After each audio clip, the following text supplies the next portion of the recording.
Surprise, surprise. In March of 2020, Management Consulted found itself to be experts in something that the whole world wanted to know more about: working from anywhere. For 10 years, we've built an organization that has successfully and progressively successfully worked from anywhere. And we will share in this episode what we've learned, what we do, and our 6 key tips for building a successful work from anywhere culture.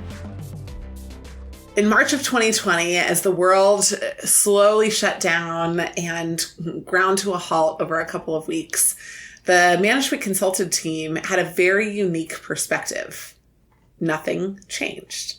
In fact, for the last 10 years, we've been working in a remote environment that hasn't been work from home and hasn't been work from the office. It's actually just been work from anywhere. And because of that, we have had a really remarkable team culture that carries a lot of insights for how organizations can succeed in this current environment. We're going to talk a little bit about some of the lessons that we've learned over the last 10 years about how working from anywhere can be a sustainable, exciting way to work that doesn't lack connection with the people that you're working with. And we're going to talk a little bit about some of the insights that you could bring into any organization that you're working in as well. First of all, number 1, we compensate people tied to company performance. One of the things that I learned working at Bain before this last decade, working at Management Consulted, is that one of the things that ties people's performance to the good of the organization is compensating them based on when the organization does well. We would have team meetings and the business updates would originally sound like this: we're doing really great. These things are changing in the business. Revenues are up. Costs are nearly flat. And so we're making more profit. And some of the staff would sit there and think, gosh, we're the cost in the business. And so the profits are going up. So that's great. I guess that means that we get another lunch here, another offsite there. But really, how does that tie to what we're doing? And while I was at Bain, about halfway through my tenure there, the firm opted to provide a compensation bonus that was tied to firm performance. So if the firm did well, everybody got X%, and it was based on your level. And it immediately changed the way that I felt about the incremental work that I needed to do to add value to the organization. So when I took over as the owner of Management Consulted, one of the first things that I worked to do was to introduce that kind of company performance bonus for folks that had been with our organization for about 6 to 12 months. Tying compensation to the company performance has helped us significantly with alignment with the major goals inside the organization, making sure that when we release people to go work, they know that their ultimate focus is the good of the company. And so rather than managing them to timelines or performance metrics, we only have one: is the company succeeding? And that clarity has helped everyone manage in a more healthy, a more focused, and a more productive way. The second thing that we've done is that we have created an anti-meeting environment.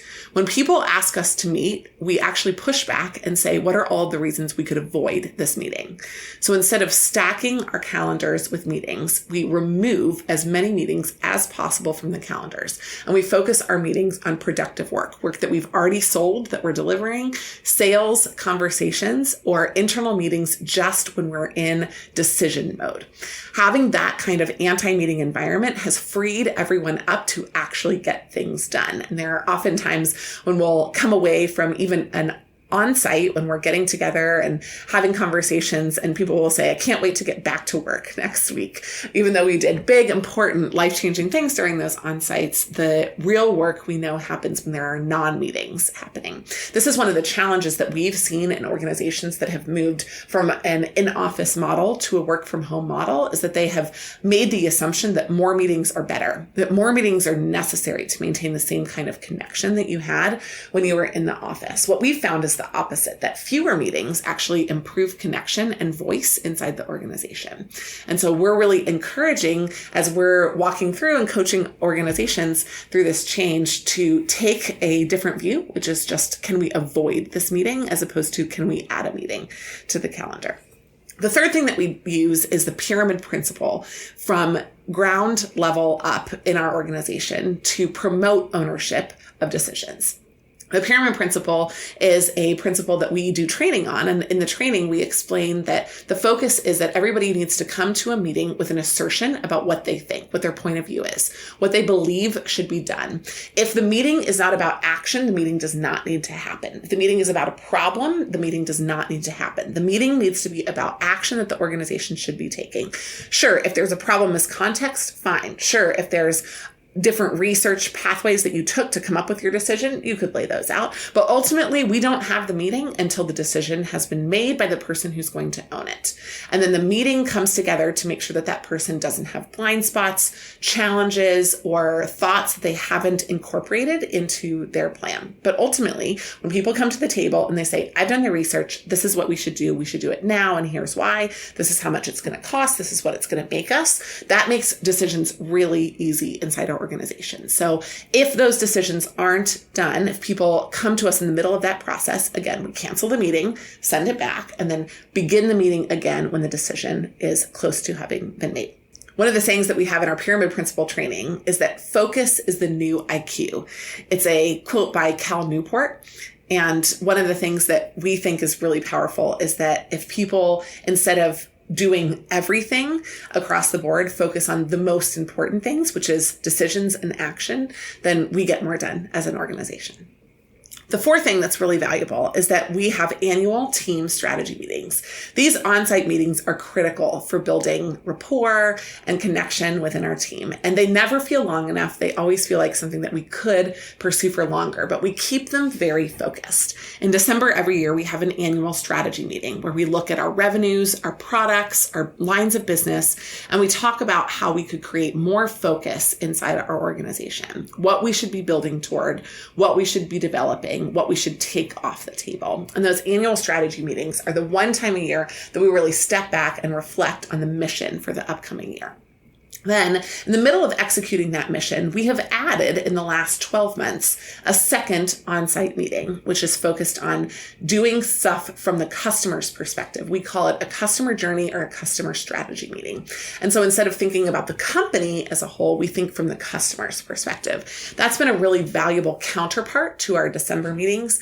And both of those on-site meetings are really important for getting the team on the same page, enjoying one another, and getting to know what's happening in each other's lives so that we can better accommodate for that as we're working separately from anywhere in the world.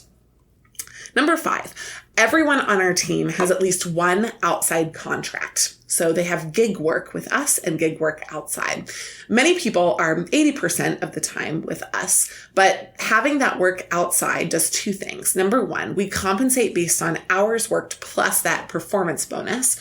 And so with the hours worked, we really focus people on utilizing their hours the best possible. So we're not a salaried environment where you have natural wastage. We have everyone who's on a contract with the organization. In addition, that outside gig work adds value by training people in skills that they bring into our organization, and they're able to incorporate what they learn with us outside in their gig work. Sure, it makes them more valuable to us and to other organizations over time, but ultimately it's a win-win because of the focus that it has on people performing in the time that they're spending directly for the job. What this also means is that we have no standard vacation time. You can take vacation absolutely anywhere that you want to go in the world. You can work as little or as much as you want to when you're there. You can work more beforehand and more after. You could just not work when you're there. As long as your ultimate goals are being met, then that's absolutely great. If people want to have somebody cover for them, they're able to ask for folks to step up for that as well. So we have a very flexible policy, which is basically 100% vacation time whenever you want it, wherever you want it. And you can work from there or you can not work from there, just related to what you need to get done. Number 6, one of the things that underlies everything that I've talked about today is a deep trust that we've built inside our organization. Sure, we use tools to do it. We ask for people to take ownership over their decisions using the pyramid principle. And we ask for people to account for the time that they spend just by working the hours that they're working and then getting paid a portion of the bonus that is focused on the company's performance keeps us aligned in that way. So there are tools that we use to get here, but ultimately we also just really focus on building trust. inside the organization. Trust breeds productivity because we're not just working for a job that is mandated. We're working by choice toward a goal that we believe in. We're working for people and with people that we value. And that trust really creates something incredible. And so with all the tools that we build, we focus on that being one of the core values of our organizations. If you are moving into a work from home model and are worried about how this could go, let me just tell you, I did every job that I did before this one for 2 years at the most. This has been a sustainable, powerful, and exciting, rejuvenating way to live and work. And I am so excited about it. I live personally on a ranch in Northern California that I could probably not live on in the same way and do the fulfilling work that I do if we didn't have this work from anywhere model. So just to recap, there are 6 things that we do that make the work from anywhere model work really well for our organization. Number 1, we tie compensation to the company performance. Some part of everyone's compensation once they've been with us for about 6 months is tied to the company performance. Number 2, we have an anti-meeting environment. We start with, should we not have this meeting, as opposed to should we have this meeting? Number 3, we use the pyramid principle, requiring everyone to bring their decisions to the table for what should be done and why. Number 4, we have annual team strategy meetings. We have 2 now. We started with 1, but we have 2. 1 that is overall strategy, 1 that is customer strategy. Number 5, we have gig work with outside contracts. So everyone, including myself, keeps one contract outside of the business to keep ourselves fresh and focused for when we are in the business. And number 6, we focus on trust as a core value, which breeds productivity because it aligns us with the humans inside our organization and the mission of the overall goals. Thanks so much for listening to this list of 6 things that we found that have made us successful as a work from anywhere organization. In light of all of the changes that are happening in the workplace, we would super duper love to hear from you.